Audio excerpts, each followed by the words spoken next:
Florencia, en el corazón del Renacimiento, fue una ciudad de mármol y genio, el hogar de Leonardo y Miguel Ángel, una república de banqueros y artistas que iluminó al mundo. Pero bajo el brillo del oro y la belleza del arte, latía un corazón oscuro. Era también una ciudad de fuego y acero, un escenario de conspiraciones, traiciones y una violencia brutal. Nadie entendió mejor esta dualidad, esta terrible belleza, que el hombre cuyo nombre se convertiría en sinónimo del poder en su forma más cruda, Nicolás Maquiavelo. Esta es la historia de cómo un patriota leal fue aplastado por la política y cómo desde las cenizas de su propia vida forjó un legado inmortal que cambiaría para siempre nuestra forma de entender el poder. Nuestra historia comienza en el epicentro del caos florentino. En 1493, la poderosa familia Medici, mecenas del arte pero gobernantes despóticos, es expulsada de la ciudad. En el vacío de poder emerge una figura carismática y terrible, el fraile dominico Girolamo Savonarola. Con sermones apocalípticos, Savonarola denunciaba la corrupción del Papa Alejandro VI Borgia, el lujo de las élites y la inmoralidad del arte renacentista.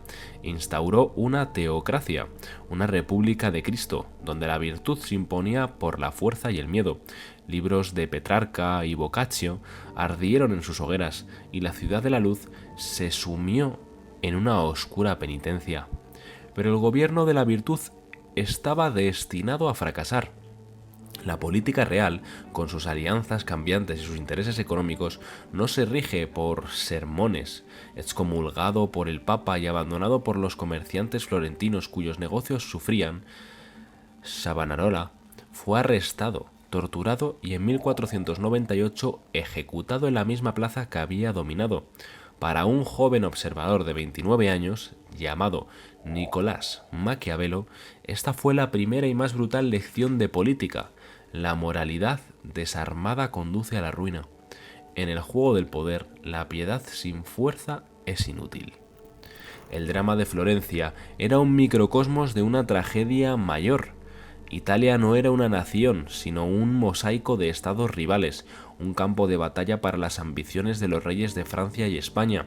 En este mundo volátil, donde la supervivencia de una ciudad dependía de la astucia de sus líderes y la fuerza de sus ejércitos, Maquiavelo, hijo de una familia noble pero empobrecida, estaba a punto de entrar en el servicio de su amada y vulnerable república.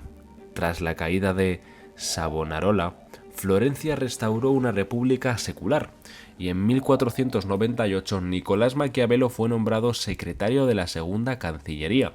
Durante los siguientes 14 años serviría a su ciudad con una dedicación incansable.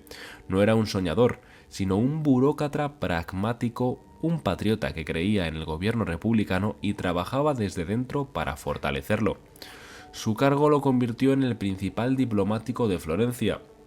Viajó por toda Europa, negociando con las grandes potencias. En estas misiones aprendió una segunda lección fundamental. La política internacional no se basa en la buena fe, sino en el interés propio y el poder militar. Vio cómo los grandes monarcas rompían tratados y mentían sin escrúpulos, mientras su propia ciudad, dependiente de mercenarios poco fiables, era constantemente humillada. Pero fue en Italia donde encontró el ejemplo más extremo y fascinante de poder.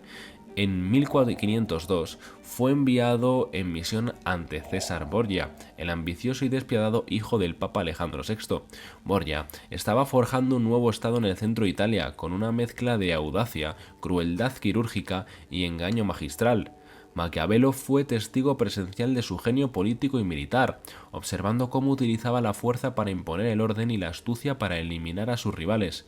César Borgia no era un teórico, era la política hecha carne. Para Maquiavelo fue la encarnación de la virtud, la habilidad de un líder para imponer su voluntad sobre los caprichos de la fortuna, el destino. Sin saberlo, Maquiavelo había encontrado el modelo para su futura y más célebre obra. La fortuna, sin embargo, es inconstante. En 1512, la alianza de Florencia con Francia se derrumbó. Un ejército español en nombre de una liga papal invadió la República, el pánico se apoderó de la ciudad, el gobierno republicano se disolvió y los Medici regresaron al poder poniendo fin a 18 años de libertad. Para Maquiavelo fue el fin de su mundo como alto funcionario del régimen caído. Fue despedido de inmediato. La humillación pronto se convirtió en agonía. En 1513 su nombre apareció en una lista de presuntos conspiradores contra los Medici. Fue arrestado, encarcelado y torturado. Soportó el astrapado, un método diseñado para dislocar los hombros una y otra vez, pero no confesó nada. En ese momento el poder dejó de ser un concepto abstracto para él. Lo sintió en su propia carne. Su arbitrariedad, su brutalidad, su capacidad para despojar a un hombre de todo, fue su lección final y más visceral sobre la realpolitik. Liberado por una amnistía, pero con su carrera y reputación destruidas, fue condenado al exilio en su propia tierra. Para un hombre cuya identidad estaba forjada en el servicio público, ser expulsado de la vida política de Florencia no era un retiro, era una muerte civil. Condenado a la irrelevancia, despojado de su propósito, el hombre que había aconsejado a príncipes ahora estaba solo, roto y olvidado. En una famosa carta a su amigo Francesco Vettori, Maquiavelo describió la miseria de su nueva vida. Durante el día era un hombre derrotado, se levantaba con el sol para ocuparse de su pequeña granja, pasaba las tardes en la taberna local encanallándose, como él decía, para que el cerebro no se enmoheciera. Era la imagen de la humillación, un alma brillante atrapada en la vulgaridad. Pero al llegar la noche se obraba una transformación. En la soledad de su estudio realizaba un ritual sagrado. Se despojaba de su identidad de exiliado y se vestía con la dignidad que le habían arrebatado. Este acto simbólico era una resurrección diaria. Así ataviado, entraba en las cortes antiguas de los hombres de la antigüedad. En esas horas nocturnas conversaba con los grandes historiadores y líderes de Roma y Grecia. No me avergüenzo de hablar con ellos, escribió interrogándolos sobre los móviles de sus acciones. Durante 4 horas olvidaba su pobreza y no temía a la muerte, se sentía transportado a un mundo de grandes hazañas. De este diálogo con la historia, de esta alquimia que transformaba el sufrimiento personal en conocimiento universal, nació un pequeño opúsculo que titularía De Principatibus. Lo conocemos como El Príncipe.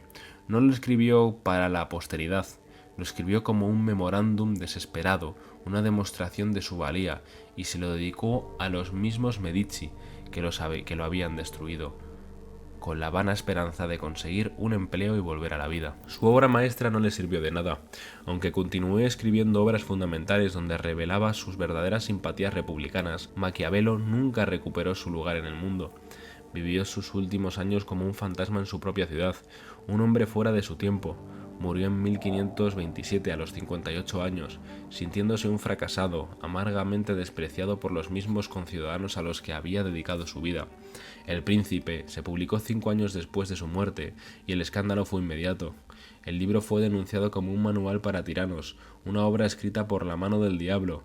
Su nombre se convirtió en un adjetivo maquiavélico, sinónimo de cinismo, engaño y amoralidad. Su legado fue secuestrado convirtiendo en una leyenda negra por las mismas monarquías y poderes eclesiásticos cuyos mecanismos él había osado desnudar. Pero la caricatura oculta la verdad. Maquiavelo no era un maestro del mal, fue el primer científico de la política. Su revolución consistió en separar el estado de la política de la teología y de la moral idealista. Se atrevió a analizar el poder no como debería ser, sino como es en realidad, basándose en la verdad afectiva de las cosas. 500 años después, la obra de Nicolás Maquiavelo sigue siendo tan relevante y perturbadora como siempre. Nos incomoda porque nos obliga a mirar el rostro del poder sin velos, a confrontar las duras verdades sobre la naturaleza humana y los dilemas eternos de la ética de un individuo y la responsabilidad de un gobernante. La vida de Maquiavelo fue una tragedia.